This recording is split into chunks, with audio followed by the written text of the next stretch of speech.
Hello guys! Dito sa aming mini garden, mayroon kaming kamatis. Mayroon kaming talbos ng kamote. Ayan. Marami kaming tanim dito. Mayroon din pinya. Ayan, talbos ng kamote.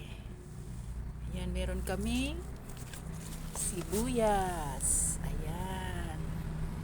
Ayan, this is mixed garden. Meron kaming banana tree.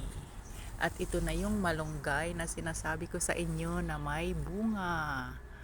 Ayun. Marami na siyang bunga. Ayan. Ayan, ayan. Ayan. Malaki ng puno. Ayan.